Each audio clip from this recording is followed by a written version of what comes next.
absolute raging success of COP26. His phone's going to be red hot, and he's going to be doing it at least the next 3 quarters of an hour. Yeah. I'm going to turn on the lights. Yeah, go ahead. So the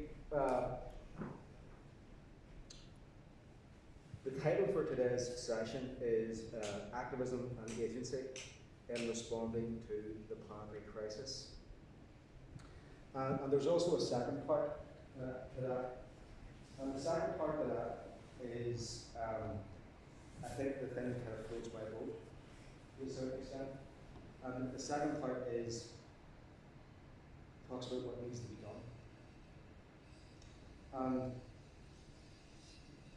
for me, the second part of the actual title of this event is the thing that is most important, because probably for most of you, you're probably aware that the question what needs to be done is actually a rhetorical question that was posed by Lenin many moons ago. And it was a question that he then answered, I think, in very, very clear terms. You know, how the organisation of revolutionary agency and activism was to be brought about. Because for Lenin, you don't wait on things to happen. You don't wait for conditions or for revolutions to occur. You enable those conditions. So you took advantage of present circumstances and you kind of made it happen. And I think if we're thinking about activism now at this present moment, at this present historical moment, that's very important. So there is actually ongoing discussions amongst theorists and climate activists about recovering Lenin to help us consider the types of action and activism that's required to empower us all who feel ourselves, and I think, I do, completely dispossessed and powerless in the face of the climate catastrophe and the mass extinction event that we're now in. So, in answering the question, the important question for us to think about what is to be done, I also think it's a legitimate question. I also think it's legitimate to maybe unpack that question and also ask who's going to do it and how is it going to be done. So I had a really cool slide up there that showed Mad Max.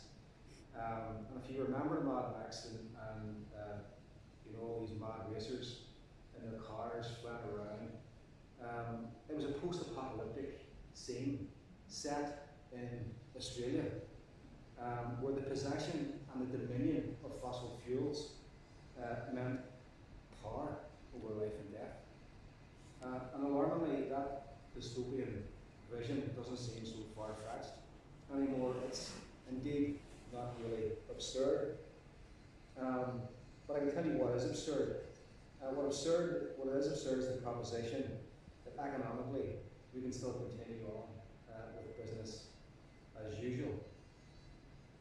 And if we think, I did also have an additional slide where I had a scene for Waiting for Godot, and those people who are really familiar with Waiting for Godot in the play, is there's two protagonists in that play. And the two protagonists are Vladimir and Estragon, right? And the whole thing about the play is that they're waiting for Godot, right? And that's it. That's all that happens. They just sit there and they wait for Godot, and nothing much else happens. We don't know who Godot is even, if it's a he, she, or it, we don't know. Godot just never arrives.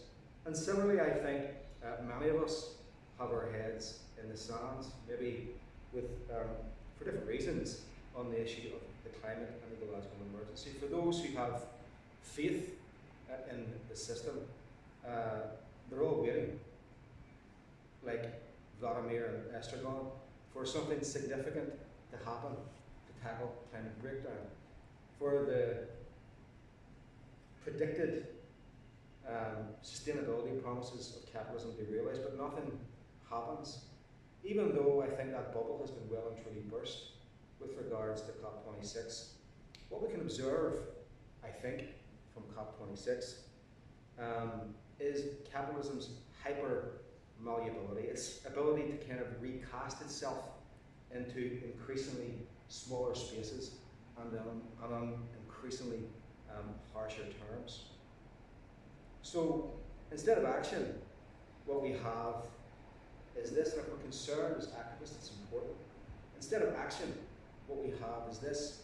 We've had 30 years of greenhouse gas emissions, irreplaceable losses in biodiversity, and that is ongoing. Set against a corresponding backdrop of 30 years of international environmental policy development, levied out, I would suggest, to manage public expectation, where policy to stop extinction has become a series of performances, staging serious negotiations, making virtuous claims, blah, blah, blah. Some sort of weird theatre of international assemblies where the economic pathology that's killing the planet is actually purported to be the cure. So, as it relates to the shape of agency and the scope of activism, the chief concern should be how do we disrupt, upset, short-circuit this stranglehold, from my perspective, of capitalism on the consciousness of citizens and workers in their everyday lives. How do we connect dots, make the obvious links with ecological collapse and social immiseration? Perhaps most importantly, and I think this is really important, how do we embrace as activists the discord and the uncertainty of this moment to demand change? Because that's the front line of struggle. That's the front line of just transition. And that's perhaps why I think we do need to kind of revisit Lenin. What is to be done?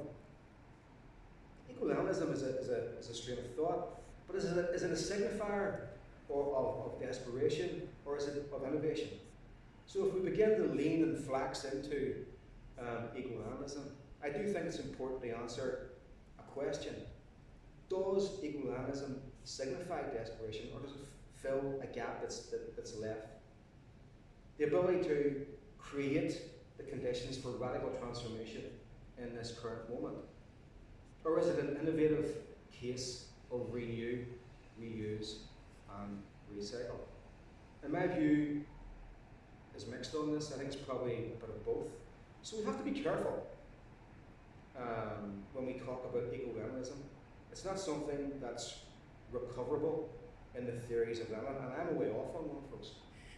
That's just the way it is. Just the way it is here, because Joe asked me to stand in for last night. You just have to kind of sit and listen to me rant a little bit here on this, because I think it's important, right? It's not something that's recoverable in the theories of Lenin, like the ecology of Marx. You know, the ecology of Marx is a real thing. Even Marxism philosophically is tangible. It's there. But if we recuperate Lenin back into the frame, it's because we need to relearn what I think is the practice of revolt. That is where Lenin fits in my view. Because we recognize the persistence of capitalism and the scale of the ecological crisis as potentially the final and ultimate revolutionary moment. So when we conceptualize eco-Leninism, I think we need to examine and enact, in a contemporary sense, what I've termed the live tactical expressions of Lenin's approach to revolution. And I think there's three core tactical expressions. The first of which is actualization. Okay? Actualization is actually something that Lukács thought of, but it's present in Lenin. You can see it there. So the first of these expressions is actualization. I suppose actualization is really the tactical expression of Lenin's method. The method by which Lenin puts theory into practice, and that's really what distinguishes Lenin from many other revolutionaries. In other words, he approaches answering the practical questions of how you make revolution through the perspective of actualizing revolution, in other words, actually doing it. So as strategy and organisation materialise belief in the necessity of radical struggle amongst the population, they bring about the conditions for the struggle and total transformation, actualisation. The second is vanguardism. Many people would be familiar with that concept here. But for Lenin, I think vanguardism, I suppose, was the organisational expression of actualisation. In other words, the specific structure and organisation that directs actualisation, whereby the most politically advanced sections of the proletariat being those people who are essentially pissed off with capitalism and know why they're pissed off with capitalism and want to do something about it, come together to form organisations of political education and agitation. And the task they have is to draw increasingly larger sections of the population who are dispossessed by capitalism into a growing movement of opposition. So the overall importance of vanguardism or vanguards are about preparing the population to act. In other words, the anticipation and the provocation of revolutionary situations, which is the third one. Situations. Third tactical expression. Situations are constructed events, or indeed unexpected opportunities that arise from actualisation and the application of vanguardism. Situations will only arise, and this is important, through the preparedness of the other two, according to them. So you need one and two to achieve three. In other words, the occurrence of revolutionary situations or situations that create revolutionary transformation are the embodied outworking of actualisation, number one, and of vanguardism, number two. So how do we move people to action? For me, it's more about developing the party line. That's the only thing I got from the big one. Well, and less party. And I'm with, I think, Andreas Malm on this, regarding equilibrianism anyway. I'm not necessarily against revolutionary parties, not by a long shot, but I am more in favour of broad front vanguardism. And what I mean by that is a front that consists of multiple vanguards, pointed in the right direction. The popular understanding by which those vanguards move, I think, is critical. And that's about creating a commonly held view. Simple. It's about creating a commonly held view on the permanent catastrophe that we are in. So there's a context to it. So why are we deploying, or why would I say we should deploy catastrophe? Why is that important?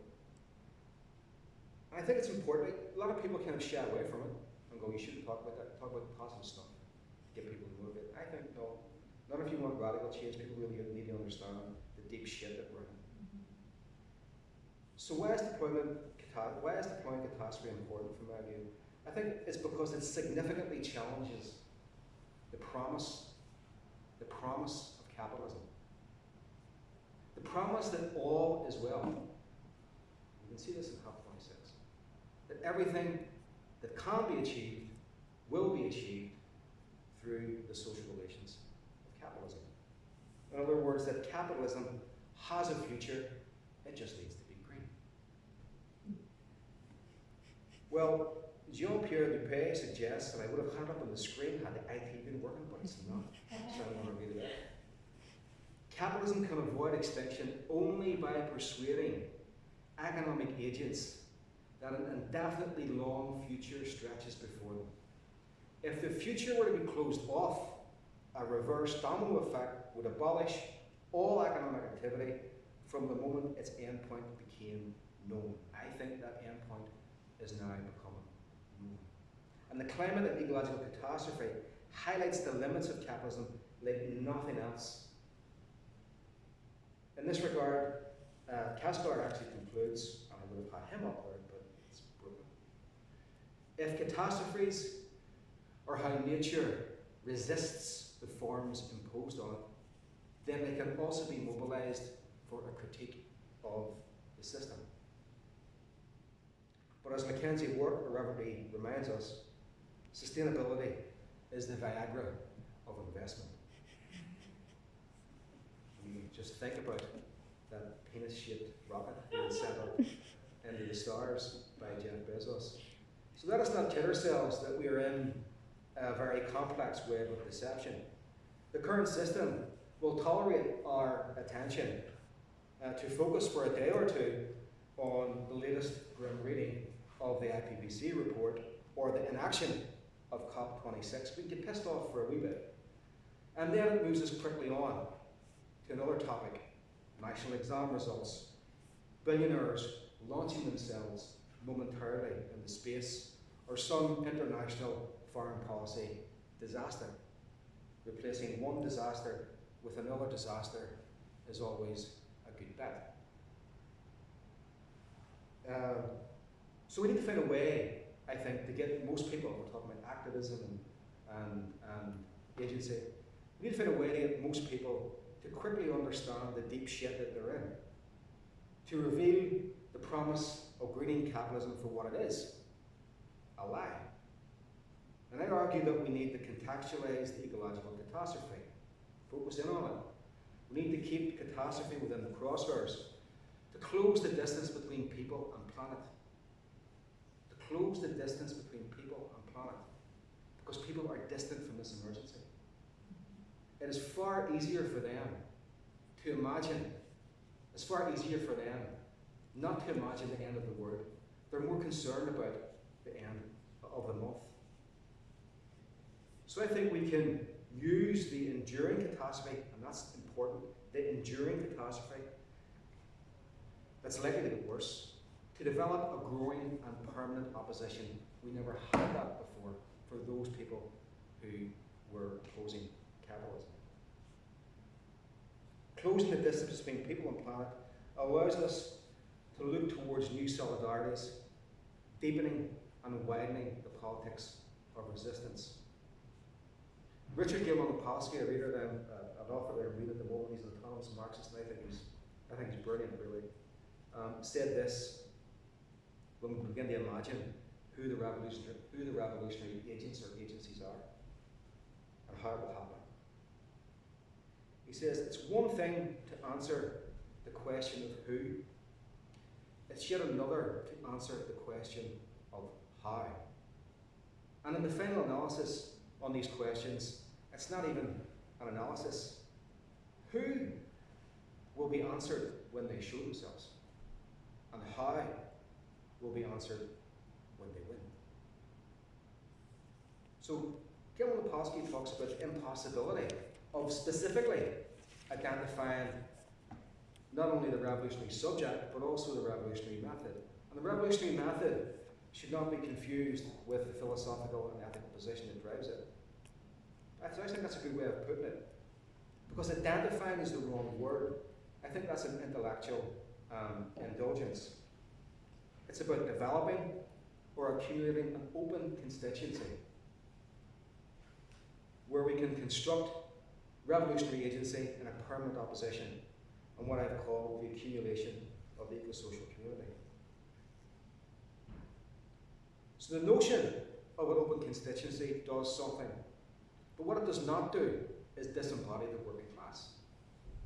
It's about making space for the different layers and social connections of the dispossessed. For example, the demographic of Extinction Rebellion activists are largely white, middle class, and very, very well educated. Yeah, it's the same demographic of the people in the 80s who wrapped their arms around each other around the various nuclear sites. Yeah, the campaign for nuclear disarmament. It's roughly the same demographic, but now. Okay? I have no issue with that. Some people on the left, and I consider myself to be one of those, have labelled it XR as being a sort of a middle class death cult. I think that's unfair. Because if this is the guilty middle classes coming around to the inequities of capitalism, We should be okay with that. In climate breakdown, there are only those who own the means of production, and then there's the rest of us.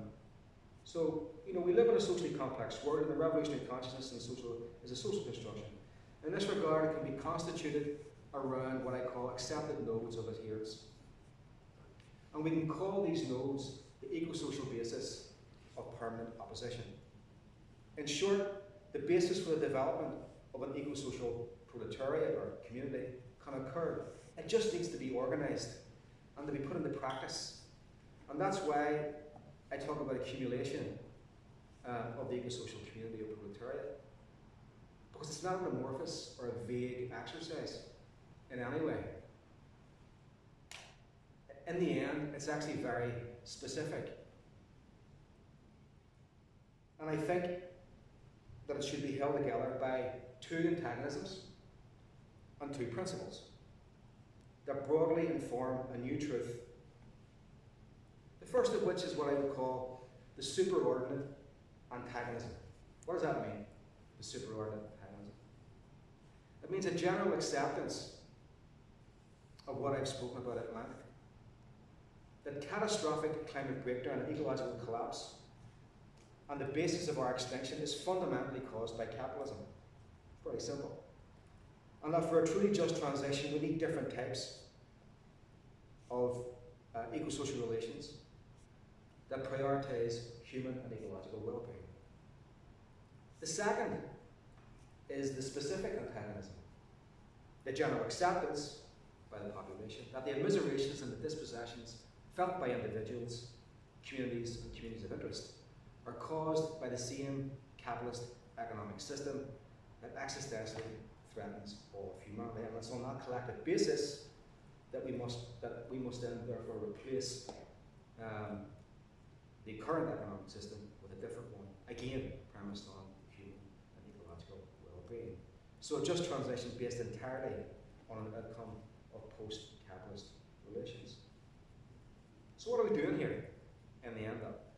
It's about creating a very simple and ethically justifiable relationship between these two antagonisms to create the basis of a critical way of thinking amongst the population that works within the social uncertainty that I spoke about of the current climate emergency. To reveal to most people that the faith that they have, and this is important, that the faith that they have in the promise of capitalism is based on a falsehood. That it will not perpetuate or keep on growing on the same terms, and that it will not fulfill everyone's desires for upward mobility. The combination of the climate and ecological catastrophe, which is locked in, set against the backdrop of the states aggressively protecting the interests of capital, provides both the material conditions and the situations for permanent revolutionary struggle. Or complete capitulation. The harsher forms of control could go one way or the other. The third one is the location principle. The location principle is essentially about where you organise your opposition and your activists, online, social media, in sectoral or intersectoral communities, within groups, trade unions, locally, regionally, nationally, internationally, and so on. But it's also about answering, I think, some very big questions. How do you relate to the state? It's difficult to talk about radical reorganisation of the economy without encountering the state. Some people are more into this than I am, but that's true. So do you seek to influence from within councils, parliament, or national assemblies? Or are you sensitive to the likely prospect, and I think it is likely, of co-option, and instead seek to create a permanent extra-parliamentary opposition? Lenin, go back to Lenin, was quick to use emerging democratic parliamentary structures post-Tsarist regime, but he was also pretty quick to dispense with them. The last one, then, is the mobilisation principle. And the mobilisation principle is really about how you organise struggle, or how the politics of everyday resistance are embodied. in community education, programs, festivals, counter-assemblies, provocative alternative media, slowdowns, walkouts, marches, strike actions, acts of civil disobedience. In summary, the conditions for the development of revolutionary agency and activism were never going to be perfect, but they will always be there, and on increasingly harsher terms. So really it's about preparation on the activist's part. Remember Lenin, actualization, vanguardism, and the creation of situations. And as Guevara says, we prefer to make mistakes trying to make revolution without the right conditions than to make the mistake of never having made a revolution. If certainty is not an option in revolutionary theory, and I don't think it is, then eco-social agency and activism must get comfortable in trading in conditions of uncertainty. And the implications of this are clear for those who genuinely seek just transitions. So to argue for a just transition is to argue for the importance, I believe, of uncertainty and the creative space that it may open for the actualization and practice of viable alternatives to the destructive and absurd solution of greening capitalism and the real possibility of our extinction. So as we imagine what we need to do in this moment of crisis, I'll finish with a quotation from Chairman Fred Hampton when he simply put, but profoundly said, I think, when we say you don't fight racism with racism, we say you're going to fight racism with solidarity. So look to the Rainbow Coalitions established by Chairman Fred. That's how it's done. That's what needs to be done.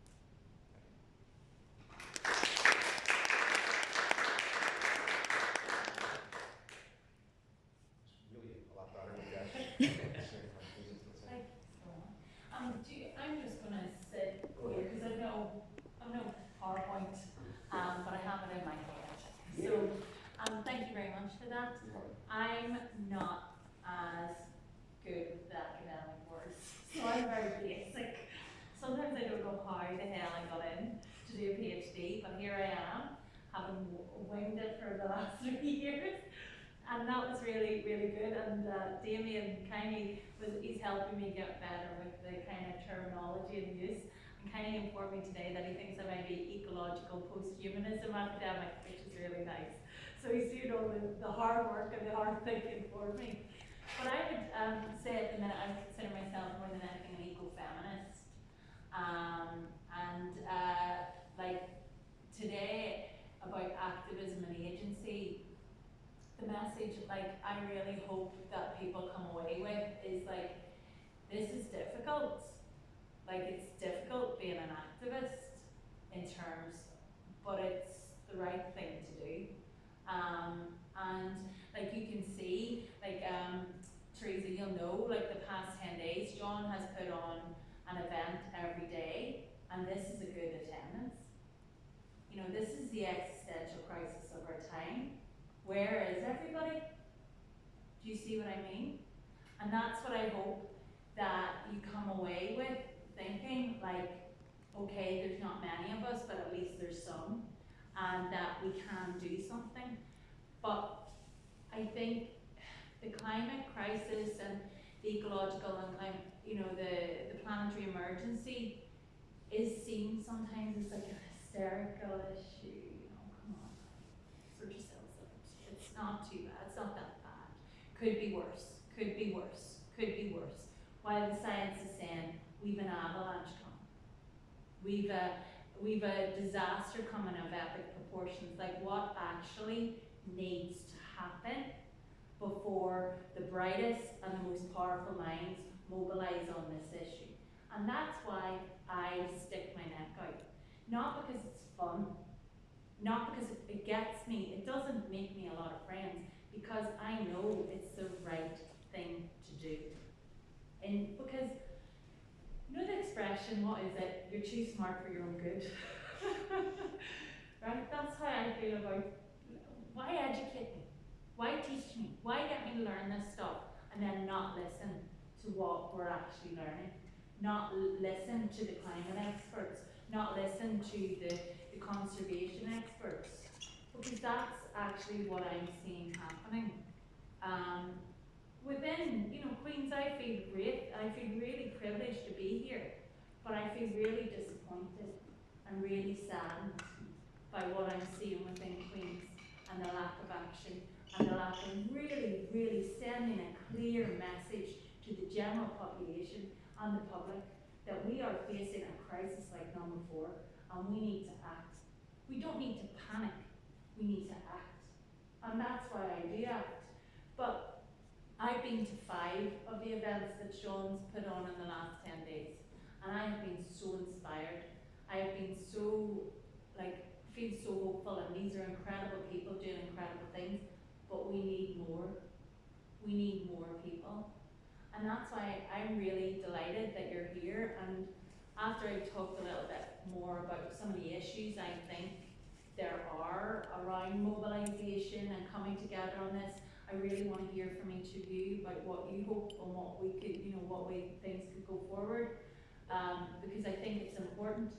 And there is hope, right?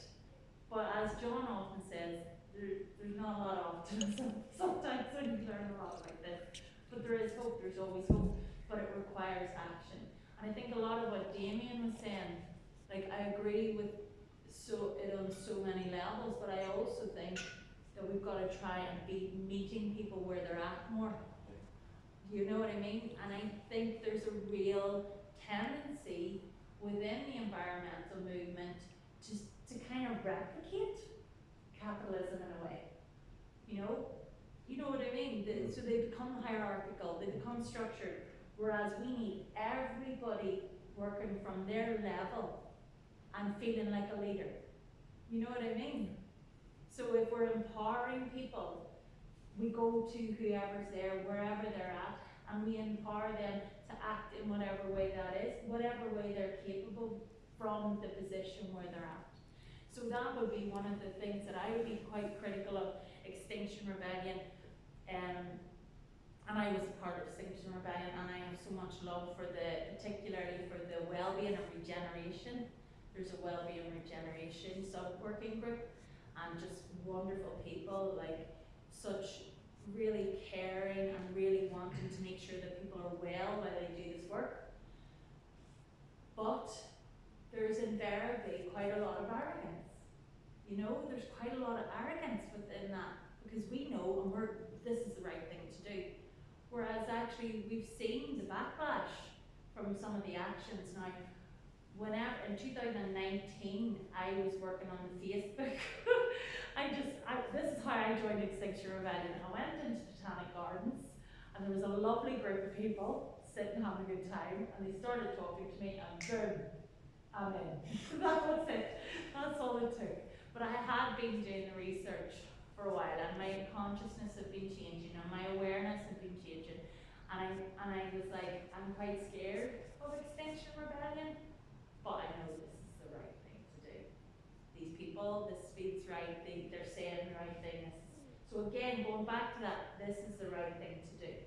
So they asked, go to this meeting, and went and I met some of the greatest people in the Wellbeing and Regeneration, and then they asked me to do Facebook, because I like Facebook, and I'm very handy with my green love heart emojis and all this here.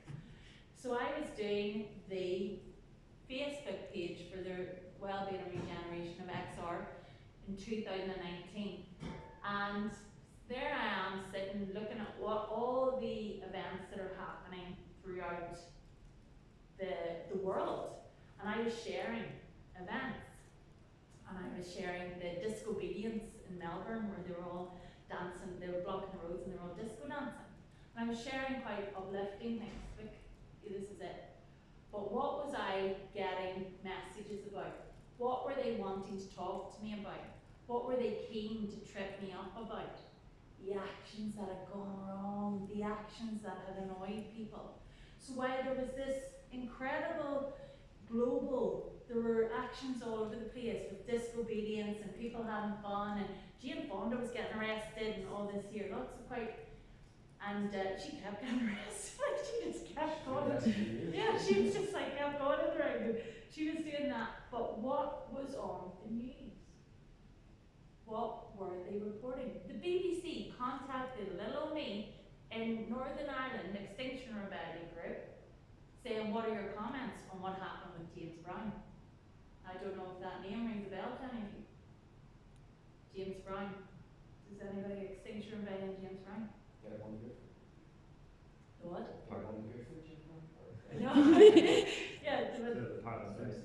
the Paralympian, right? The Paralympian.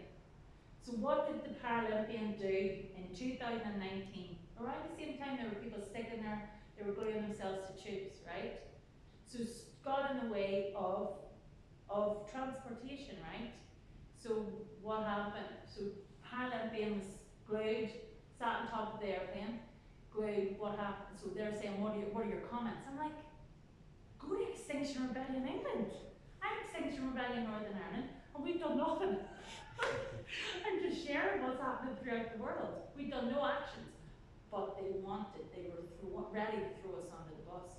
Then I had somebody was like, a journalist flew over to talk to me. I didn't want to, but another person said, we should do it. And I said, do not use my name, do not say it. I had to be that firm. Because at that point, there was a lot of resistance, even within those who were within environmental movement, against what they were doing. Do you see what I mean? And these are so many issues with this movement. This movement, which is the best intentions for everybody, has lots and lots of issues within itself. So James Brown is currently in Wandsworth Prison. He's Paralympian gold medalist. He's currently serving 1 year in prison for that action. So I would encourage you to look that up. And there's daily protests outside Wandsworth Prison with regards to him being in prison. So why I'm saying that is that Extinction Rebellion, for us in Northern Ireland, we're guilty by association. Often, you know, no matter, we did one action and it was called Ring of Hope during that week, and people went on a roundabout and they sang songs and they had loads of banners and there was about 15 people and it was beautiful and there was lots of beeping and lots of, you know, beep beep beep, like everybody way like this here, and that was it. But it wasn't reported in the news. It was the James Brown, it was the even now I can't even remember what happened, and it was the stopping tube. So whenever things go wrong and people get really enraged and the media they go big. And this is where I'm not telling you what to think, I'm asking you to think, what impact do you think that has on the potential for us to organise? What do you think? Do you think it's helpful? Do you think it's positive? Do you think, like, because this is something, I think everybody has to do their thing their way, but it's just being conscious of what actually the majority of the population are being served, what they're being told. Well, do you think that, you know, the arrogance you refer to with Extinction Rebellion, you know, was that beneficial to you in a way, ultimately? Because it has caused you to reflect, it's caused you to position yourself in relation to that.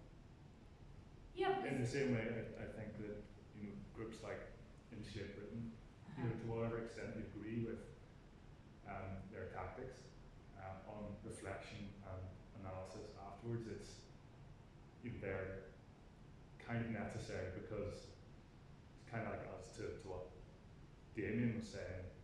If we don't know what the tactics are before we do them, you need that kind of creativity. People putting their neck out and you know, looking for the pressure points. So any discussion about those is raising awareness. Yeah. So like whenever I say Extinction Rebellion, there's an arrogance. Who's being arrogant? I'm being arrogant, judging, but then it's also helping me decide what kind of activist I am, where I want to align myself, what feels comfortable, how I stay well, you know what I mean? So I'm not the all-knowing activist but I do know I don't agree with that. But I agree with their overall content or their overall drive. So how am I going to do it differently? So then Earth Protectors Collective, or I decide, right, okay, how would I tweak it? How would I do it differently? So Extinction Rebellion, I had a lot of time for, but there were a lot of actions and things that happened. Not all, a lot were beautiful, but a lot of actions made me feel, I don't feel proud to be connected to that. I don't believe in that. But I'm not right. That's just, this is where I think you become a better activist with the reflection, with the awareness, and right, okay, what do I want to do? How do I want to engage in this, and how do I act? So the concern is that people don't act because they associate all activism with that kind of quite radical and extreme end. So that's where I hope people come away saying, no, you can do it your own way, you can do it. And Mary, you know, you've been involved in a lot of activism when you're in the gathering, and the rights of nature, and these are successful campaigns. But what would you say about some of the actions that have maybe been, that have caused a lot of intense like backlash and everything like people? Well, I think the first thing is that we have to realise it's the media and are controlling that. Yes. And if you believe what you see on television, then you're a country anyway. You know, you have to realise first and foremost that what you're hearing on local media as well, on mainstream media, isn't actually the truth. You need to look underneath and see what's going on. I suppose how I feel about Extinction Rebellion is I don't feel comfortable enough to stand in the middle of the road and stop the traffic. I haven't got the courage. I think I haven't got the courage. But if a few other people were doing it, I might do it. Yeah. And there have been a few other actions here. You know, we did one in Donegal on, I don't remember what the specific day was, but we took our tables and chairs and we sat in the sea in Donegal, and we did that. You know, that was happening all over the north in different places. And then I know there were a couple of people who actually stopped the traffic in Bangor and Newcastle County Down. Now, I wasn't available those days, but I was really glad I wasn't available because I thought I wouldn't have the courage to do it. And yet I feel it's like what Damien said, how do we bring people to this revolution? You know, I know there's loads of different levels of it all, but I'm looking at here today, which I'm thinking back to 40 years ago, 50 years ago here, it was a revolution, you know, the civil rights movement, you know, the students were on the street, we were on the streets, we were marching the roads, we marched from here to Derry, you know. So, but that is where we've got a bit more comfortable, and we also are fed much more into the media. So we actually think everything's okay, it's just this little fuss, doesn't even hit the headlines, you know. So that's how I feel about Extinction Rebellion. I haven't given up. I mean, I dressed up as a Red Rebel. I've been dressed up 3 or 4 times in the last couple of weeks as a Red Rebel, but I'm doing something that I'm comfortable with, which is dancing through the streets, shouting, "Wake up!" Yeah, and I don't know if you want to say any more to this or not. No, this is brilliant. We're hoping to do an action if anybody wants to join straight after this, where Mary's going to be dancing in front of Queens with these banners. Mary's a very good dancer, and just to raise awareness around that. But no, that's brilliant. But that's exactly what it's about. We're facing a really full-on, well, you know, we're facing extinction, and it's like, right, okay, we're alive now. And how do we stay well while we act? And that's kind of very important to me, particularly in terms of like, I'm a qualified therapist and I'm a neurodiverse therapist, so I work mainly with neurodivergent people, and a lot of neurodivergents would be very, very affected by this issue. And that's something that I think is quite important to, I actually had a meeting with somebody yesterday, and we were talking about neurodiversity and biodiversity and how there's a very, very strong link with that. So just being mindful that a lot of the people who are acting, who are sticking their necks out, are neurologically diverse, which means that they experience the world quite differently, which means that they're probably a lot more sensitive, so they're feeling that pain a lot more. Now, in a world where capitalism doesn't care about emotions, no, capitalism doesn't. The what? Capitalism does care about your emotions. It cares about understanding how you think. It cares about understanding what you think. And the reason why it's concerned about those things is it they can put you into the mouth of a funnel. Yes. Of a sales funnel. To buy something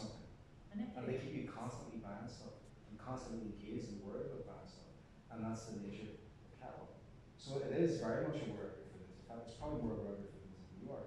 Because really, when you begin to think about yourself, how aware are you of your true self? Really? What makes you tick in those terms? Or are you predominantly made to tick by cattle? That's what it's precisely the basis of green capitalism as a sort of predominant way of thinking as well. Like constantly getting emails selling green products and you know what I mean? And that is, I think capitalism on that emotion, they understand that people do feel a dread about it. And they're selling you a way to deal with it that doesn't actually disrupt anything that matters to capital.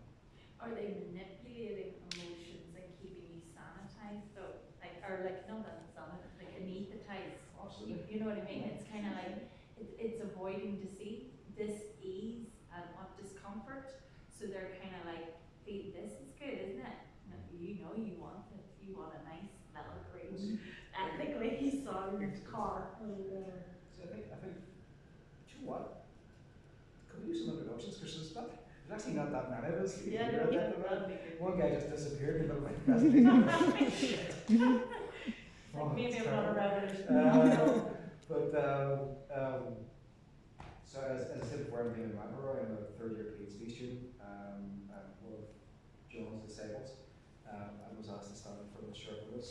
Apologies about the PowerPoint presentation and also about the over the academic nature of it. This is maybe a little more informal than I anticipated, but I was only told to grab a clap last night. So there you go, that's my excuses. I'm Teresa. I work with the Centre for Sustainability, Equality and Climate Action at Queens. My name's Anna. I'm a student at Queens as well as Liberal Arts. First year. I'm Pal, I'm also a PhD student in politics. Natural, master student of leadership for sustainable development. I'm Aidan and just generally have concern with planet and environment. Do a bit of work in conservation and stuff. Learn, gain more knowledge. Hi, I'm Marcus. I'm a sixth fellow at Queens, one zone the political forum of decarbonisation of air and bus systems in the UK. I'm Mary Wigan and I'm the Resident City. This is my second event. I'm very pleased to see in this last 2 weeks I've travelled up on public transport today. And I am a mother, a grandmother, a dancer, a whole lot of things. But in terms of this, the environmental stuff, we fought assimilation in Derry for the third time in 2013. And I get very, very passionate about the health of our children, the health of our families, health of the planet. And that just really pushes me again. So after that, we decided a few years to form a group called Zero Waste Northwest to look at what the alternatives to all the waste production were. And then this is another, the gathering has become another aspect of that, which I'm genuinely leading on. There's a few of us. And within that, we bring everybody together. So part of the reason I'm here today is because we need academia involved here. Yeah. We've been involved with, we brought, I don't know, how many of you Kira Brennan, who's lecturer in research in environmental law in Newcastle. And she came to one of our gallery events 2 years ago. I think saw the potential. We work with Friends of the Earth as well. And they have formed an academic group of Environmental Justice Network Ireland. And we're working with anybody and everybody, and I just take names and say, do you want to be? So what we do is we have the, like, we make it up as we go along. That's the first thing. So the first event we had was 4 years ago in St. Paul's Park House in Derry, and then everybody felt with by having them. So we've been organising about 3 events in a year, and we've got a couple of rallies as well. But as well as that, we have conversations in between times on whatever people that's in Parliament, and whatever your ideas, if you'd like to lead that issue, then we'll go ahead and see if we can find somebody to chat to you about it or whatever.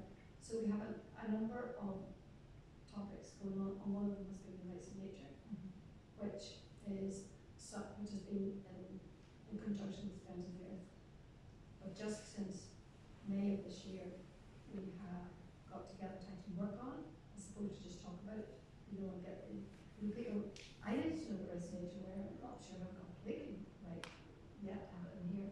But there we were very excited because in the last few days we've just been given an international award for our work from the Centre for Democratic and Environmental Rights in the US. Or we've taken a motion to Derry International City Council and to Oman Fermanagh, motions passed there. Our plan, gradually and organically, will be roll out on the island.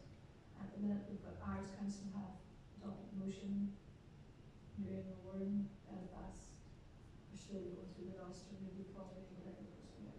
You know, so any of you come from any of these other areas, so it's just a kind of an organic process, and everybody's welcome and everybody's empowered to do whatever is right for them, and we organise things and we invite people, and it's brilliant. Just There's a couple of issues in new issues in Derry, isn't there? say that again. There's a couple of new issues in Derry as well. Northwest, Zero waste. zero waste. Yeah, Mary, there's the one. There's where they recycle bikes and Oh yeah, that's part of zero, that's part of our, so we have, we just had our first premises, we just rented our first premises about a month ago, it's not actually open yet. And within that we have four projects. One is life cycles, which is recycling bikes, fix them up, teaching people how to fix them and sell them at a decent price. And also get encouraging people to go and ride the bikes again. We have another one which is a used less shop, which is usually has acid-free lots of products, and another one is a nappy library, which is a cloth nappy library, and then the other one is trade craft. But there's constantly there's repair. I can't get on with it. The ideas just pop up, and somebody goes, I'd love to do that, and off they go with somebody else, and the next thing you know, it's like, oh, there's another idea. and that's how it happens. I mean, I was at one of the other meetings on community, this was a community development. It was what can universities do to what can universities do to kind of contribute to raising awareness of the climate and the political emergency. And a comment was made by Angie. She's a PhD Oh, yes. student from the UU. She came along and she got a significant background in community development, but she's also from East Germany, and she grew up in East Germany during the Cold War, for want of a better expression. And one of the things that she said was that in terms of protest and overthrow, one of the things that they did was they met at a certain time, at a certain place, and they just continued to do that. And when the protests started in relation to their rights or whatever, there was only a few people. But the more they did it, the more people came, until it became a huge thing. And I think that's an important point, because as you quite rightly said, and this is how things start. They start through doing. The Zapatistas have an expression, as we walk, we ask questions. Oh, brilliant. And that's a very important way of looking at things. We're currently in this extinction moment, and the moment that we have is we can't wait for conditions to be right for things to happen. Things need to be done now. The ultimate thing is how do we, I suppose that was the point of my presentation, was really how do we imagine and how do we mobilise increasing numbers of people, and to get those people moving in such a way that it's not just about a small population blip, who are engaged in actions pertaining to the extinction of value or initiate Britain and so on. That there's more people than that, so we get this situation where you have one person climbing on a tube train, or you have one person getting on a plane, but everybody else doing Jonathan. Because they begin to understand that this is significant. As John I think quite rightly says, what part of Code Red for humanity do you not understand? Right? So we need to is about closing that distance. And I've given you kind of my ideas. You know, people are generally distant. Most people, as they go outside, don't understand that what's happening. They don't really comprehend about the loss of biodiversity in Ireland. At this moment in time, we were privy to a presentation around that. It's catastrophic, the biodiversity loss in Ireland. But when you look outside, and I look at green field, it looks just the same as it's always looked. But really, it's not. You know, this catastrophe that we're in, this mass extinction, is how it happens. This is it. So, you know, how do we get most people to begin to comprehend very quickly that we're all in deep shit and that we therefore need to do something about that? How do we do that? I've given you kind of some ideas as to how it might happen, but does anybody else have ideas like that? I think empowerment. People are disempowered.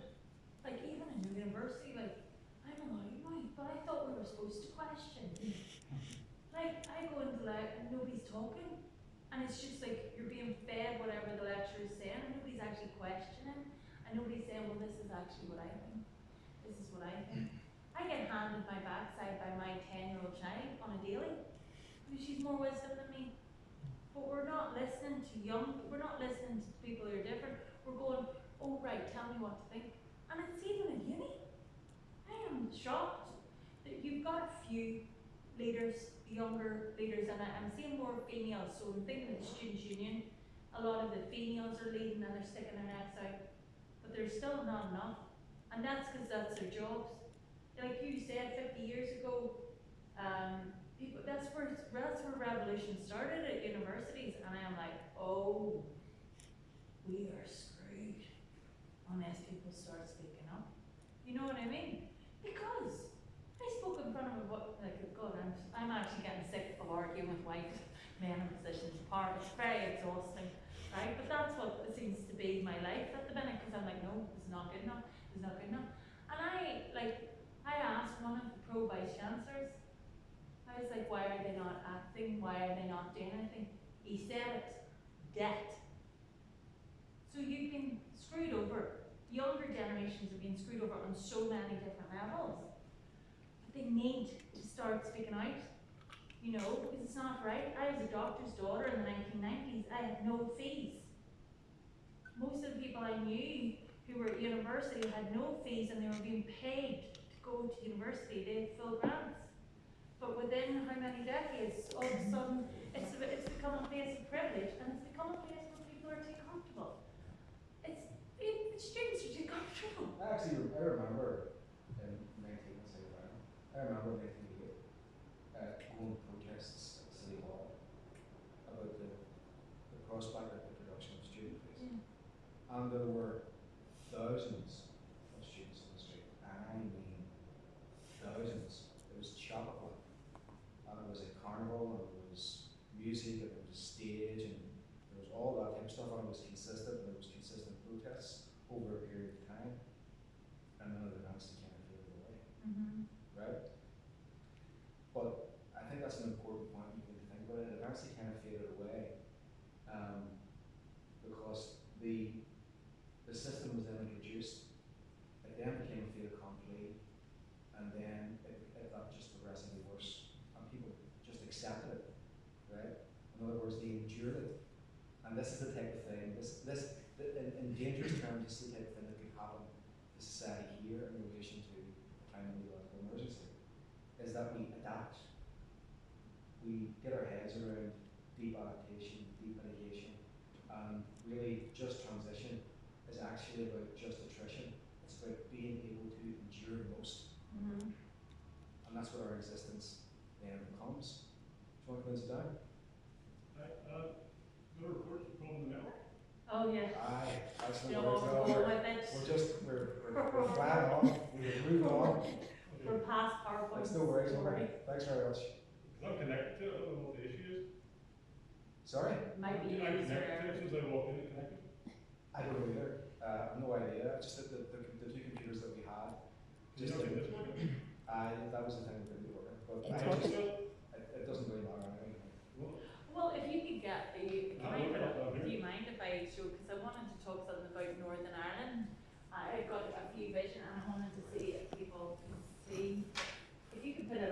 still talk and you can see how you get on with it. It's activism and agency. I can show you all my presentation just for badness. All 5 slides. I can't Do find you know what I it. wanted to say? Did it- Stop giving students such a hard time because they're not speaking up. They've been 2 years in COVID, they haven't even been meeting out. Let's say to them, look, you can do something. Whatever you do, if you go out there today and speak to one person about what's happening here today, you can start. Yeah. You know, I mean, you can look at all the reasons why people are not speaking out, and there's loads of, we all have them. You know, what do we need to do together to give people a voice? And you know, every time we have a gathering, we talk about we must have more people, we must have more people of colour, we must have more. But we don't have time, or we're not making time to do things in between. But last week I went out to the schools around me because I've been meaning to do it for ages, talk to them. And in the last week it's been quite amazing what has happened in terms of I found a few little people as I went along who are running youth clubs, who are willing to do it because the rights of nature has suddenly become something that people can buy into as an overall, overall idea. Instead of saying, oh, you need to cut down your plastic. We know all of that, but somehow there's a difference with this rights of nature. It's giving people a voice, and because you go into school with kids, and they don't have any issue with it. You know, they think, what are you talking about? No. So all I wanted to say was, don't give them the chance. Oh, well, I'm sure. But actually, do you know what? You're absolutely right. But it's actually, and I hope that message comes through. I'm observing it. It's not the students' fault. It's all of our. We've all been privy. Actually, in this story, it's the vice chancellor that I'm more like, what are you at? You know, and you didn't pay fees. I know you didn't. You know I owe you. Is it? So you know what I mean? So and I know how long it takes you to develop in your career. So when you know that students are inert and like not inert, and I don't mean it's like you're paralyzed almost because of these expectations, like and the debt. The money it is. It's big like how like sticking my neck out like this. Is this good for my career? No. You see, It's the right thing to do. students come here, well, depends really, I suppose, but I think this gets back also to the attendance on the Queens University and addressing the time crisis, some of the points that were raised. Students come here and in many ways they're prepared to go out into the world of work. Yeah. In other words, they're prepared to go out and engage with the system that's killing the planet on its own terms. I think in many ways, you know, that's something that kind of needs to be addressed. I think it will be addressed. You know, I refer back to the point that I was making right back in 1988 when people were protesting about the prospect of the introduction of student fees, and the fact that there was huge protests everywhere, and I mean everywhere on that, including in Belfast. But eventually those protests died out. And they died out because of the introduction of fees and also the positionality of students in general, in terms of where they are in society. But there are different instances whereby protests do succeed. So, for example, the protests in the poll tax succeeded. You know, it ousted Margaret Thatcher, the poll tax was scrapped. There are instances where protests do succeed. So the nature of the politics of resistance is something we need to work out, in my view. And the thing that we have now, it's not a thing that you want to have that's joyous or anything in any way, shape or form, but it's there, and it's constant, and it's going to be there. And it's probably one of the reasons, because it wasn't there previously, why other attempts at protest failed. And ultimately, that was because we're now in a permanent crisis. And it's only going to get worse. And how states react to that permanent crisis is going to be very, very important in terms of how they manage their populations and how we come to terms with that. So you have this permanent existential crisis that's happening here, yeah? And you have these potential for antagonisms that is happening here. Whereas before you really only had this and an ethical view of capitalism. Now you have the outworkings of capital that sits against the existential crisis that's there. So this is always going to happen, and it's only going to get worse. This This is not linear. It's lumpy. Yeah? It's a really lumpy thing. And it's really uncomfortable. And it's going to become more uncomfortable. And it's going to become more harsh. Right? And it's not going to be something that capital, or the interests of capital, are actually going to control in any way, shape, or form. Look what happened in Germany recently. You know? Look what happened in Madagascar. Look what's happened in different parts of the world now at this moment. We know this. Look at what happened yesterday. Look what happened yesterday with Mary Robinson. Did anybody see that? Yes. Did you see what Mary Robinson? Mary Robinson, the former president of Ireland, right? The former UN High Commissioner on Human Rights, one of the coolest diplomats in the world that you would ever see, who has seen and who has dealt with some of the most extreme human rights abuses, lost it. She lost it being interviewed on Sky TV. I think it was Sky TV, Sky News. It was one of the news channels. She was really, really upset about the lack of progress in COP26. She wept. Yeah. Was This is that a not dip- on, was that not on BBC or? No, it was on. I think it was Sky. I wouldn't be 100% sure, but I'm sure you They can. shared it on Twitter. Yeah. I'm sure you can see it. Was it? Yeah, it was on. Yeah. I mean, it was awful. But And she this also person- called people out. She Yeah, and actually she finally called- called countries exactly. out. Which, you know, she called out Russia, she called out Saudi Arabia, she called out Australia, and it was like, that's amazing. You know, that's what needs to happen, because like, Yeah. you know, if we keep talking about like the, you know, just in a general way, it's not actually going to do anything. You need to actually say, put your money where your mouth is. You know, stop taking out language that makes it easier for you to break your promises and stuff. So yeah. That's absolutely, and that's correct. I mean, she called out Saudi Arabia specifically, where she talked about Saudi Arabia, you know, instead to come along and taking, you know, tax, specifically taking tax out regarding fossil fuels, and even the commitment to raise awareness amongst young people about climate change. That all of that was taken out of the tax as well. And gender equality. And gender equality and different things. Saudi All Arabia this- took gender all equality. this taken out of the tax. But here's the thing, right? You can focus on Saudi Arabia taking that out of the tax, but you allowed Saudi Arabia to take that out of the tax in the first place. And here's my view on this. My view on this is that Saudi Arabia were acting true to fashion. They're okay with the sandbag because they're going to sell oil. They're happy enough with that. And the other countries are happy enough to allow that to happen because they can then come and blame Saudi Arabia. And that's okay. And business can continue as usual. And that's the way things happen. That's international diplomacy, and that was what Mary Robinson was calling it. That was what she was getting so upset about. That's why she lost her cool. That's why she openly wept. Someone who is the model of cool in diplomacy. We're in deep shit. And it's going to get worse. And that is why I think the conditions for real change will begin to emerge. It's whether or not we actually are open enough and prepared enough to make use of them, and also to generate situations. And that's about organisation. That's about, you know, bringing people together. And I don't have all the answers, as you can see, by any stretch of the imagination. But that's what it's about. And groups like Extinction Rebellion are a start. But what about the trade union movement? Where does the trade union movement sit in this? Just transition is a concept from the trade union movement. Yeah.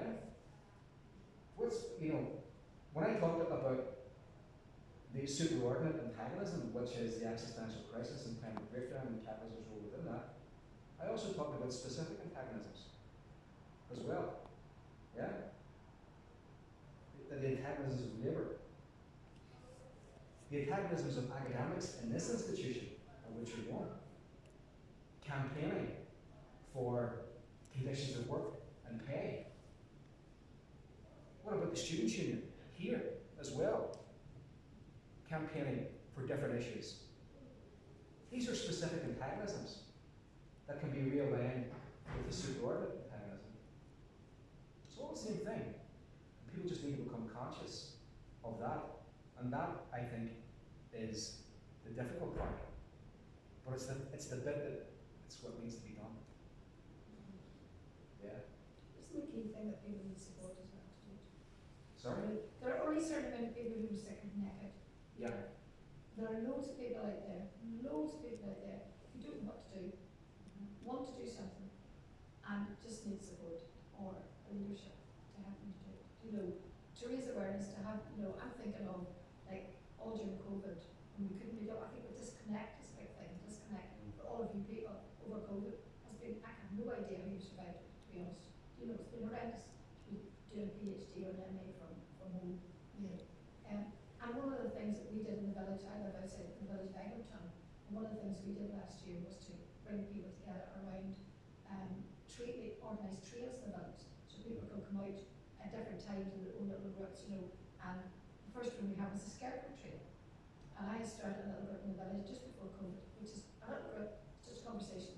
I have talked to a few people about it, but the idea of zero waste has become something that, even that language to people, you know, what does zero waste mean? It's an intention, it's not something that we might ever get to, but it's an intention.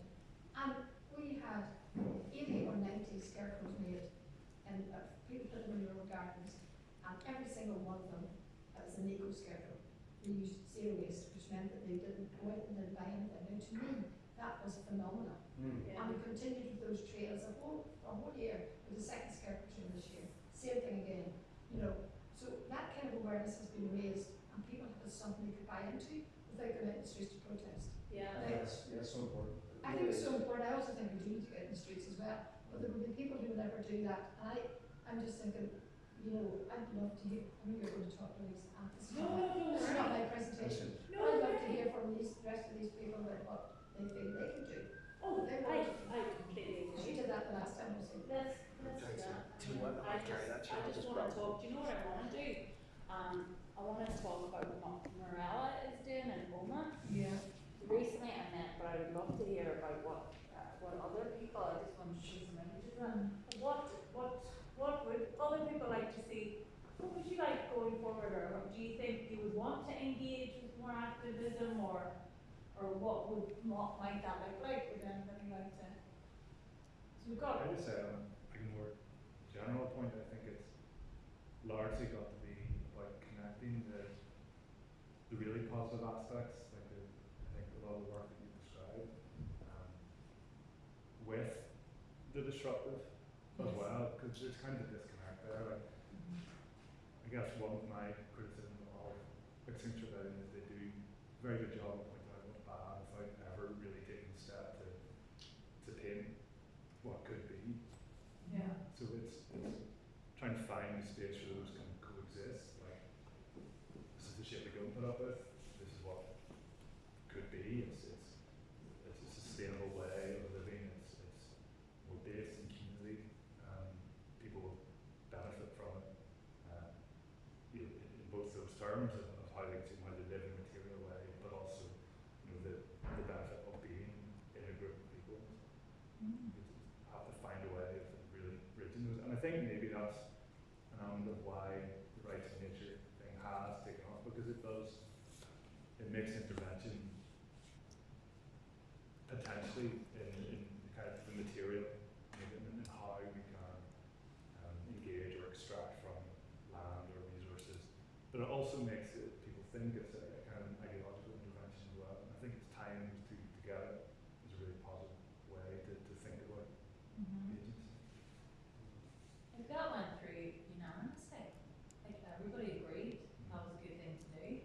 Like, There was a whole lot of work put into, you know, there's been work that's gone on in the City Council area over the last X number of years, you know, and particularly because we've been working with them on Zero Waste Northwest, you know, and we've done presentations to them on the water, you know, the lack of clean air, the pollution. The friends there do, you know, a presentation on the state of Foy and the chimneys, which is part of Sperrins, the gold mine and all that stuff. You know, so and before we took this to council, we're lucky that a member of Zero Waste Northwest has just become a councillor as well, so she's very active. And so the first meeting we had, she was ready to take a motion to council. friends of theirs were willing to run the briefings. They'd done some of the research. Research had been going on for a couple of years anyway. You know, the rest of us were able to come in with whatever our skills were. So, and what we did was we wrote to all the councillors, in fact James ordered it and then friends of theirs because it came back from him. And we personalised it, which was important, I think, instead of like Dave calling or whatever. And then we phoned the councillors. I took on to ring the UUP, the DUP, somebody else took on the SDLP, and we told them what we were doing, and we asked them if they would support us. And yeah, Planetary was really two extensions. Oma district was a little bit different, but we took on to ring there as well, even though I was right against it. You know, so that's what we're doing with everybody. You know, we're setting up a support system and a template of how you do it.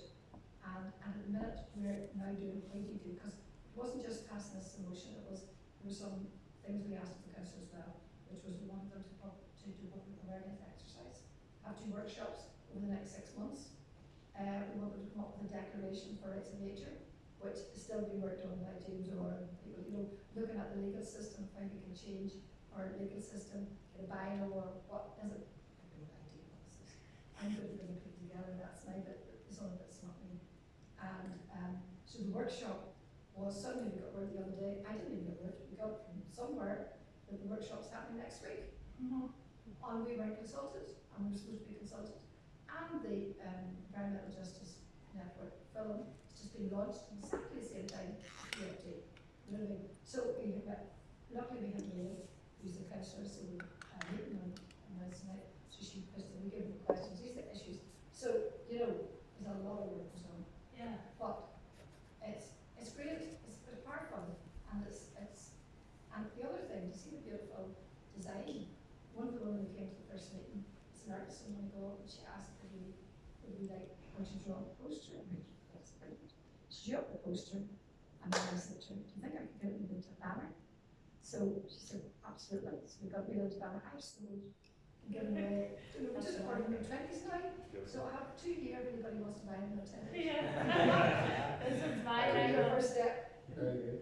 Very good. But Can this, I say one more thing? Yeah, I don't go. want to take up more of the airspace, but I think that also gets kind of to what Damon spoke about the normalisation, and particularly with nature, I think through the pandemic, people really rediscovered how important it is as you kind of make those connections again, and then increasingly as they're taken away again, as people back into work and so on.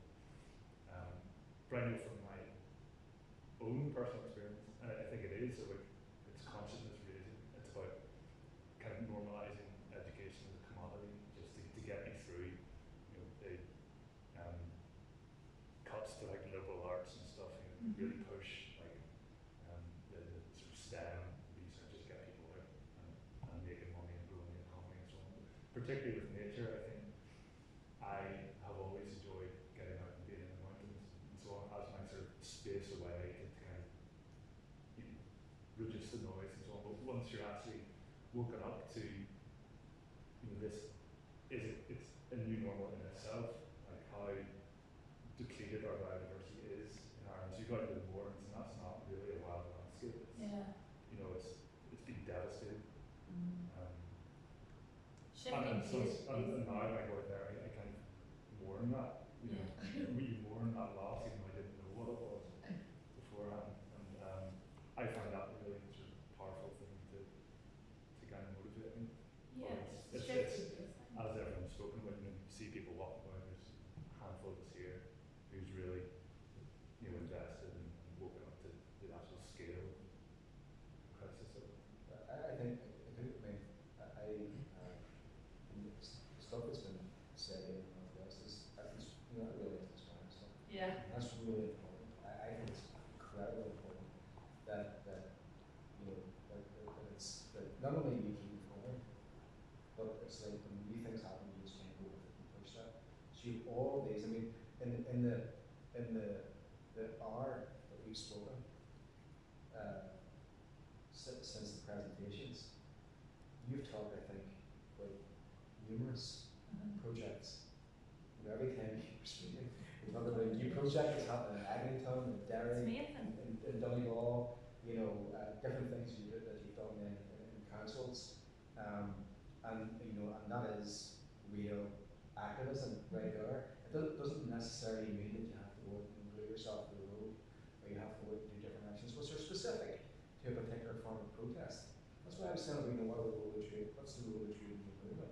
The notion of just transition, how we move from an economy from a carbon to a post-carbon economy, is probably one of the most important questions we're going to ask. And that's the trade union concept. What are the role of the trade unions? What are they doing? I can tell you what many of the trade unions have done is that they bought into the notion of green growth. They bought into the notion that the only thing we have to do is green the economy and everything's going to be grand. However, there are critical voices in the trade union movement, and I know what COP26, alternative events outside COP26, saying this is not good enough. Actually, this represents an opportunity for us to completely change the economic paradigm in terms of where we are. And the conversation around changing the economic paradigm about where we are is right now. Yeah. It's not some distant, it's actually right now. Because we have to do that. The timeline that we're in is so compressed that we have to imagine very radical solutions to where we are. In other words, the rational solution is actually the radical solution, the radical alternative to the current system that's bringing us to the point of extinction. The perpetuation of the current system that's bringing us to the point of extinction is the irrational economy that we're currently in. So in other words, we need to imagine quite quickly and to advocate for a completely new and different set of social and economic relations. And there are paradigms there. I mean, you have donut economics, for example. You know, we have community wealth building. There are various ways in which the economy can be reorganized, but we have to be ambitious enough to say, this is bullshit, this is taking us to the point of extinction, that's irrational, this is rational, and this is where we need to go. More people need to stand up and say that, and do that, and become aware of it. Other ways, what you are going to do then, is you're going to try and tinker within the system. Yes. If you're happy to tinker within the system, then the system will take you to where it's going to go. And where it's going to go is to the point of deep adaptation. Where it's going to go is to the point of deep mitigation. Where it's going to go is to the point where you increasingly tolerate your lives being imposed upon by a government where your freedoms are increasingly taken away because resources are increasingly scarcer. Of course, absolutely. I've been waffling on here. I love it. I don't know the answer to this, but I'm hoping that because, you know, we have more, like we organise a Global Day of Action, not we, but we get, there's a group of it, it's not a group, I don't even know who we were that organised. There was Collaboration for Change, there was, anyway, there was what we called Coalition.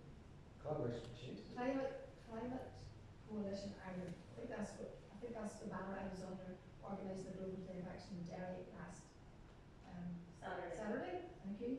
But it also was who was organising the Global Day of Action in Belfast as well. And Declan Owens, I don't know if you met Declan. Have you met Declan? Yes. He's a young lawyer who's just a environmental lawyer, but he's working on the trade union movement. So Declan, yes. Declan. So, you know, I just, whenever I meet people like you, I just gather you in. You're a great story. Do you want to be on this? Do you want to get emails from me? You know what I mean? And would you like, have you got an idea you'd like to work on, and we'll give you support, we'll give you information, and we'll send you people, and you know. So I'm hoping, and we're working with Peter Jordan, you know, from and friends and everything, you know, and then those people are working with other people, and you know, the people working on the economic, you know, the commons, and the, you know, I can't keep it all up, but as that whole I'm hoping that one day, I can see it starting to happen, that there's more and more that come together, and that one day people will just go, right, we have to get in the streets, but I don't know if that will happen. I think it will. I think it will happen. If you think about, here's the thing. I think you can always rely, and Callum and I have talked about this. I think you can always rely on the state to create conditions whereby people become more active. I think that's an important consideration as you move forward. Because here's the thing, right? In this conversation that we've just had, you know, I can stand up there and say quite radical things, but and have a really pointed critique about capitalism. I I've been to a number of workshops and conferences where you have left-wing Marxist academics, tear capitalism to pieces at this present historically speaking, right? And that's grand. However, if I go out and I paint wheelbarrows pink, I'm going to get arrested. So there's a big difference, yeah, between having a point of critique of capitalism, which capitalism can power, and going out and painting wheelbarrows pink. And then suddenly the police are able to go and arrest you and take your credit and everything else. Yeah? Because that type of activism is considered a threat to the state. Yeah. Right? But there will come a point where it's just too much to handle. In other words, it will become increasingly obvious to people. The nature of the crisis will become increasingly worse very, very quickly. But that type of protest will not be able to be contained. Like, for example, in the poll tax, whereas the poll tax protests couldn't be contained. So I think there will be. It's not straightforward. It's just you want to be with us. We just do this Yeah, here go for quick. it. Just more. So that's one of my reasons why. That's my eldest child, and this is on the streets of Dublin. So one of the reasons I got into activism is as a mother. I just thought whenever you start learning, you think, well, I've got a moral duty here, but so I see this as a love revolution. I know academia doesn't like the word love, so I'm not that impressed with academia sometimes. So I see this as rooted when you know your intentions and you know what you're about. It's okay to use the word love because it's a love of the future, it's a love of the earth, it's a love of your children, and and sometimes I think that's why I really enjoyed the faith. The faith workshop. It was hardly anything said, and it was just beautiful. For me, I liked it. I had these two, as a priest and a minister, and it was just brilliant, right? But the priest saying, disrupt the comfortable was one of the highlights of the last 2 weeks for me. A priest saying we need to disrupt the comfortable really got it home to me that we need more and more leaders like that. But anyway, we're trying to move from this. So inspirational, the children are leading. Now, this is one I wanted to talk about briefly, and this is why the images are so important in terms of Northern Ireland and this issue and what actually is this activism? Is what's happening in this image? Is that activism? Because activism, what is it? It's trying to influence. It's trying to influence how things happen. So is throwing firebombs, is that activism?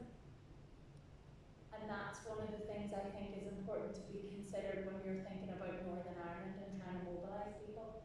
Because sometimes activism has been incredibly extreme and incredibly traumatic because people are trying to influence political and social and cultural change. So look at what's been happening. This is another example I wanted to bring in, and I just want to talk about it. I'm just rattling through it because I think these images are quite important. This is again, I connect this with climate justice and a just transition, this link, because I just think this woman has been so badly failed. And is this activism what Noah's Army and Justice for Noah campaign? Now, if you're not aware, but I would really ask, so please look it up. It's really what this woman's gone through, what happened to her child.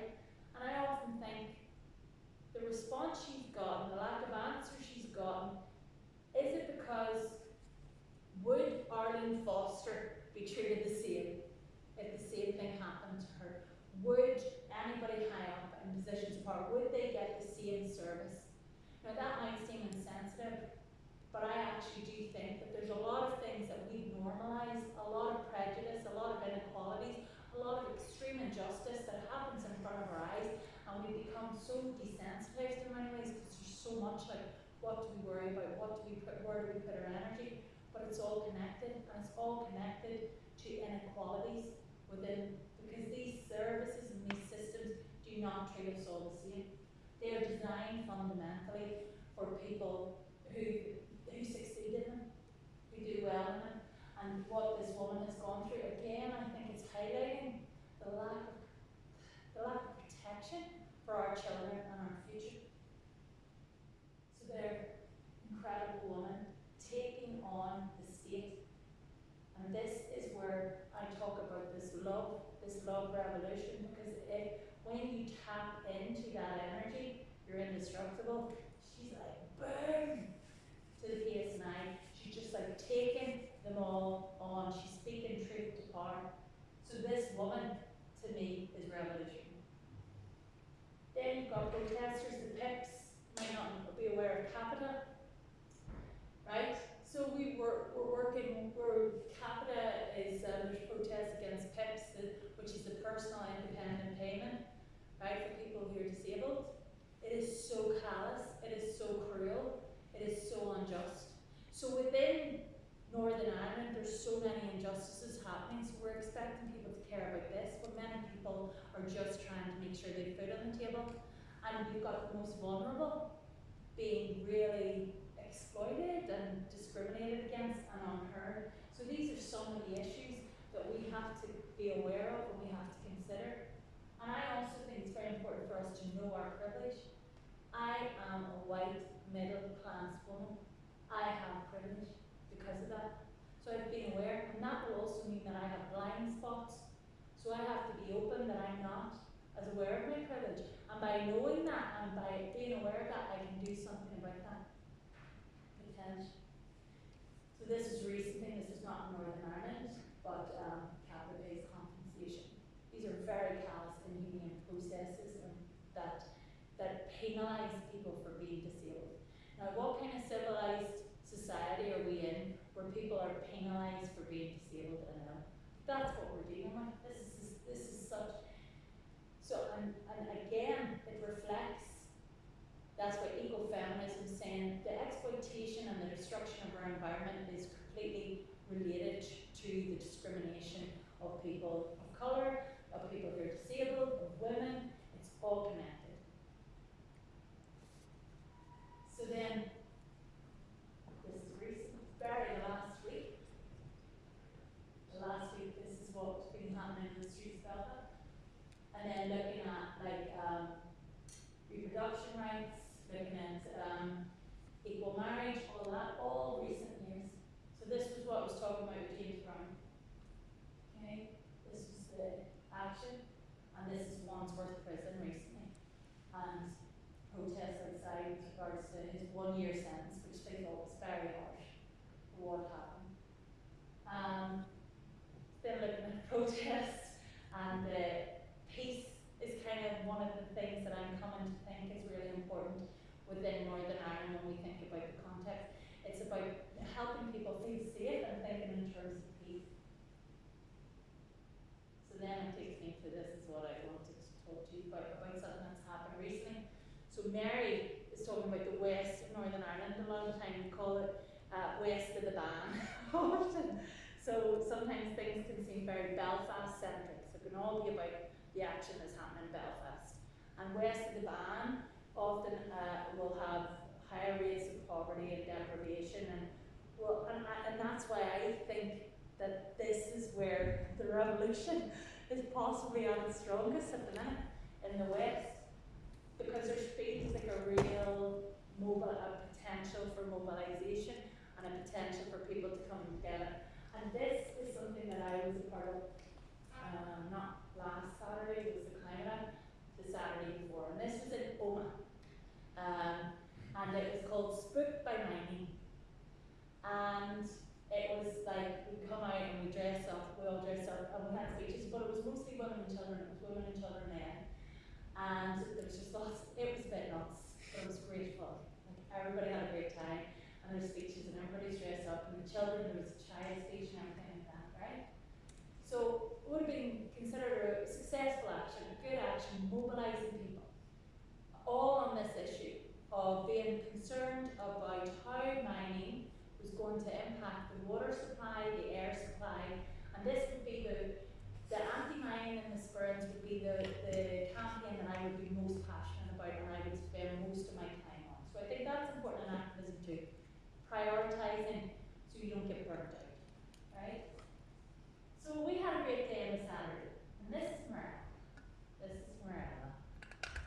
And Morella's a yoga teacher, and Mirella recently got criminalised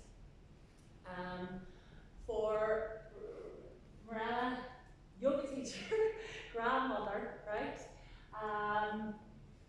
Leader, or like Cameo it's called, and I would ask you to follow it on Facebook.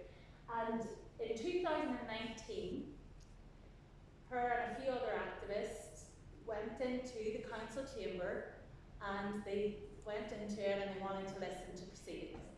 They got arrested, and remember this is democracy, right? So they got, and they were taken outside, and straight outside the building, okay, they were de-arrested. So they were arrested, and they were de-arrested. And Mirella is the most peace-loving, wonderful person, okay? So that happened in 2019. A few months ago, PS and I turned up at Morella's and all of those houses saying you have to take precaution for what happened in 2019. Okay? So they were arrested, de-arrested, and then PS and I turned up to, I think there might have been, I think 5 or 6. But others refused to take precaution, but Mirella took it. Because she didn't know. No criminal record, she didn't know, she was scared. It's scary. As somebody who's had 2 police officers force entry into my house when I committed no crimes, I'll tell you, they go for you if you're a good activist. And they won't. And she took it. And then she went on Facebook. And she was heartbroken. And she made this wonderful speech about, I can't sit by and do nothing. I can't do nothing. This is my soul calling, this is what's happening. And it was brilliant, but she was broken. It really hurt her because her intentions were loving, her intentions were pure. So after the brilliant, so she's been criminalised and then she puts on this brilliant thing. And then last 2 weeks ago, at Start a Cop, she said, right, I'm going to meditate outside the front of my council offices. It was spontaneous. Now, if you look at actualization, which you were talking about, Maslow's hierarchy of needs, a self-actualized person will be intuitive, will be creative, will be spontaneous. So just bear that in mind. People try to tell you you're crazy, but that's okay, because the world's crazy, right? So she did that, she took it, and then she went to social media, and she went, anybody want to join me? I'm going to do this for the next 2 weeks. At 9 o'clock in the morning, I'm going to do an hour meditation at 9 o'clock in the evening. Anybody want to come? So by evening, class turned up. So that was the first scene. And then it's been growing. And that was spontaneous. And I tell you, during COP26 and watching Mary Robinson and everything, when I drive from Cookstown to Omagh, sit in front of Omagh Council and meditate, nothing has made more sense in terms of my activism. Because you're sitting with other people and it's lifting you and you've got solidarity and you're coming together. And that is how you start to you resonate with people and you encourage and inspire and you lift each other and you look out for each other. Because Mirella is an incredible human being, and I am so grateful all the time that she's doing this. So as a result of what she's been doing, we've been having these meditations, like I've attended 5, and we've been talking. And what's that? Just chatting. But if you could talk about it in academic, or maybe you look at it in a research way, you'd be like, they're organising. No, we're just chatting. Having a bit of crack, what are we going to do? So now, and Stephen, you come to, I was talking to you about this, we're like, choir. What about a choir? What about and we're thinking about what ways we can try and maybe sing at the political representatives, get into their psyche and get into their consciousness in a different way. and this is how it can happen. It doesn't have to all be about screaming in front of Belfast City Hall, and that's important, that's a space. It can be just about coming together. And the Climate Action Choir, they were really good, weren't they? So this is what I hope people to walk away from today thinking. I always wondered why somebody didn't do something about that. Then I realised I am somebody. I don't know, it's like Stephen or anybody who's activist. My activism actually really helps me in terms of feeling good about my choices, and I feel like it's the right thing to do. So I sleep better. I think I can look at my children with a clear conscience better. Now I'm just saying that's for me. It can seem scary, but actually when you're doing it, it just makes so much sense. So that's what I'd say. It really, it's great, it's fun.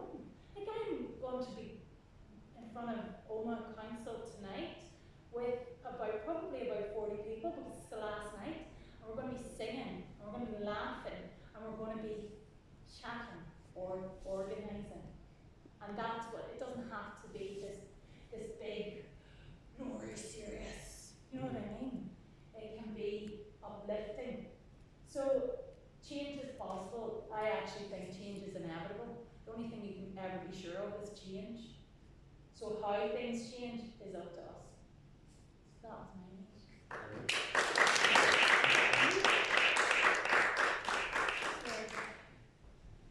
So does anybody anything want to say before we end? Yeah, I think drawing, like, that was good. I think drawing from that, from some of what Damien said about Angie's comments another night, and also what you said about the gathering in particular, and how you could maybe gather more, organise more activism on campus. I wonder, is there like a call to find a space, be it on campus or near campus or something, and say, once a week or once every 2 weeks, we'll just go and we'll chat about activism and see if we can get people just coming to have more conversations. That's really I did. Even if it's sort of like folk here, if it is like a regular thing, hopefully we can get more and more people involved. Because I think one of the issues probably is that people do like have that energy and want to get active, and it's a lot easier to do when there is something to slot into, isn't it? Than just how do I start this all myself? Do you know what I mean? So not like, I guess it's maybe providing a space or agency. I don't know. It would be something to think about. No, I think that's the way. Yeah, I think this room every few weeks, and then you're opening, because like you say, once you start it, more will come, more people will know about it. And once you start to book it, I'm like, it is amazing to see how when you just put it out there, like what you've done is you put it out there. Imagine if you left and not shared that. Do you know what I mean? I think it's book this room, but we're not. So I was just saying that the class that we came for everything. It's brilliant. Hogwarts, happy days. Yeah. I can book it. Yeah. I booked it today. Yeah. So that's great. So anybody leaving, if we want to be involved, we could call it like Climate Community Action Queens, or so bringing it, so we don't just have students, we have everybody, a space for, because that's what you said now, and I agree completely. Academics, community, there needs to be a lot more dialogue. Yeah. It's also, I mean, what Damon said about there was the event on what can universities do, and the sphere of university's influence and responsibility goes far beyond the people that are educated there. It's a massive institution in the city. I would really love to see the two unions speaking to each other. The union of academics, it's the UUC or the UCU and the Students' Union. They don't speak. They're not really in conversation with each other, I don't think, in any real sort of structured sense. And a wee bit of union solidarity and development and conversation and chatting. Chatting's good. It's good to talk. So, you know, I think it would be be really important to be able to kind of bring those two organisations together, because out of that, you know, you have good structured action as well, I think, at some point. Well, do you know what John says, like, it's better to ask for forgiveness than permission. What's stopping us trying to organise that and facilitate that? Nothing. Do you know what I mean? What was it? Like, do you know, for a lot of people, they'd be like, this is not a success. To me, this is a success. This is great. Sometimes if you have too many people, you won't hear those nuggets. You won't get that started.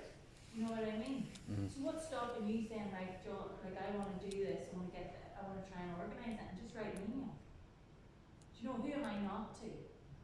Mm-hmm. Isn't that it?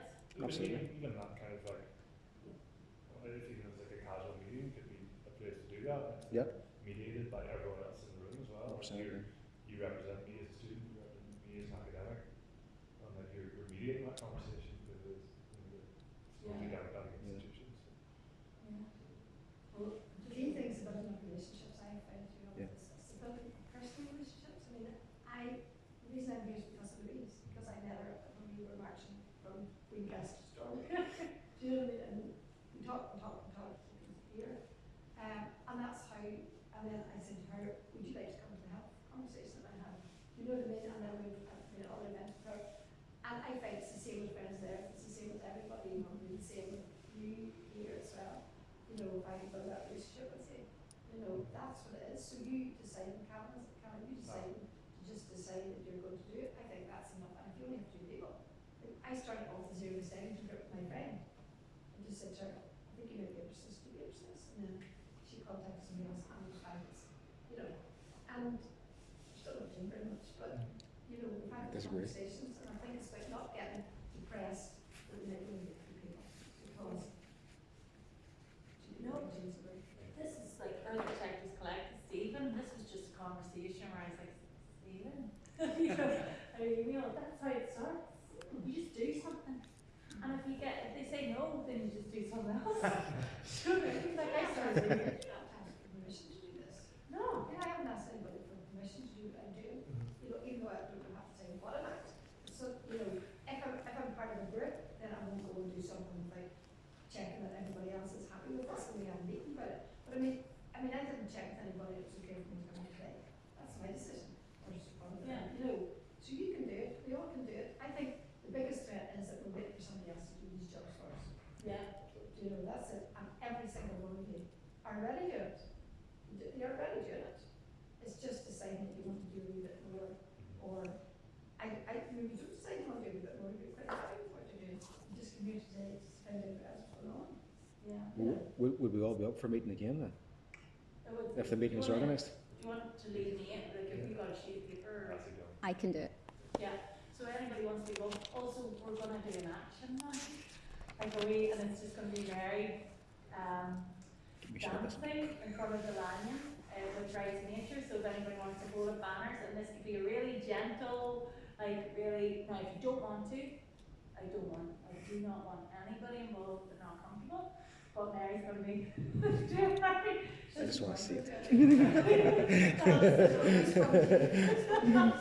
I just want to see you dance, Mary. That's what it boils down to. I don't know what I do. I was going to thought. Louise, just from your presentation as well, you've been saying love isn't taken seriously in an academic context. Sometimes there's just, you probably know it, you may know it, but quote from Che Guevara, that it's going to be out in this quote. At the risk of seeming ridiculous, let me say that the true revolutionary is guided by a great feeling of love. It is impossible to think of a genuine revolutionary lacking this quality. Oh, that's it. That's it. But that's what If you get serious revolutionary, Yes. more serious. because once you tap into that, you know you're guided by something beyond you. You know what I mean? It's not because that's you worry like, is it the right thing to do? Because you're going against the grain. It can be really scary. But if you try and come from the most pure place, like, is this the right thing to do? Like, how does this benefit? How is this just me being a loudmouth woman thinking I should get my way, or is this me thinking actually how this isn't right, and how do we get change? And I do think once you tap into that, you're guided. You know what I mean? And it gives you courage. Because you walk away going, at least I tried, and then you sleep better, and then you feel better, and you're like, you're doing something. I also think it's very much connected with humanity. You know, it's like, I saw the young woman, I don't know what country she was from, speaking outside COP26 the other night, and she was saying, we're dying. We're dying. You know, our people are starving.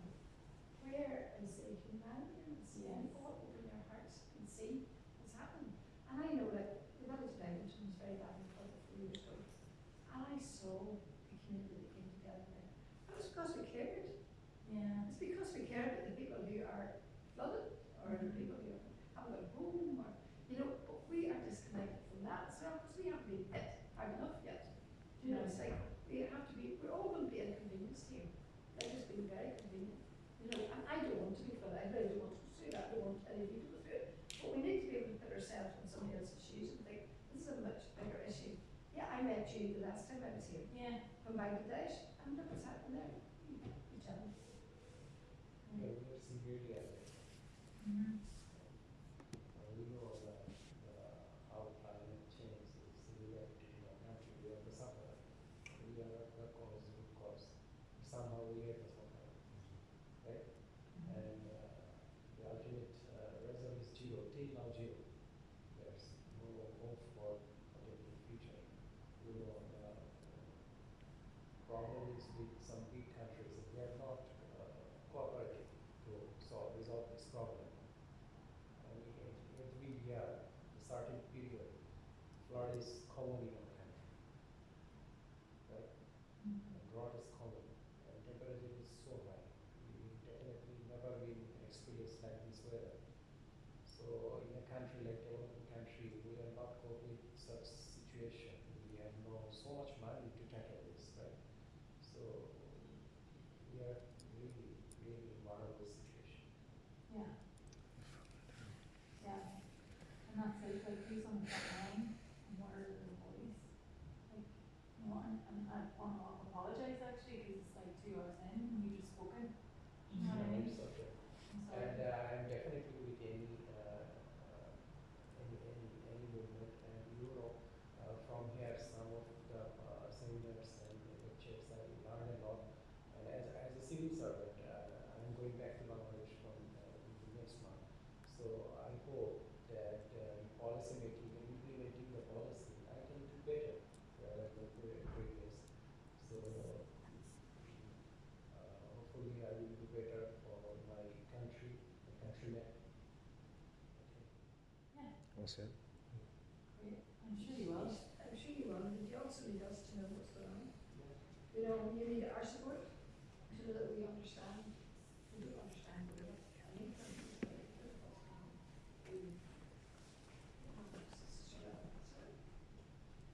Folks, I've just been given the nod by Teresa. Sure. It's because we have to be out. So listen, I'm really grateful for the conversation that we've had. Really grateful for you tolerating me speaking for about 15 or 20 minutes in the way that I did. That's really good. Thanks very much. I appreciate that. But it's been really thoughtful, very enlightening. And you know, as I say, we're not worthy of it. And we have to go and do that. Again, John sends his apologies. I think he really wanted me to strongly communicate that. The other one, he definitely wants to be here, but if you think it's well to be fair, John, I don't know how many, and Teresa, I don't know how many events they've been at, they've organised this week, countless numbers of events. And he's been at they've all been great in their own way, each shedding a light on different aspects of this particular issue. And we thank you sincerely for putting all those on. Yes. Well done. Well done. John.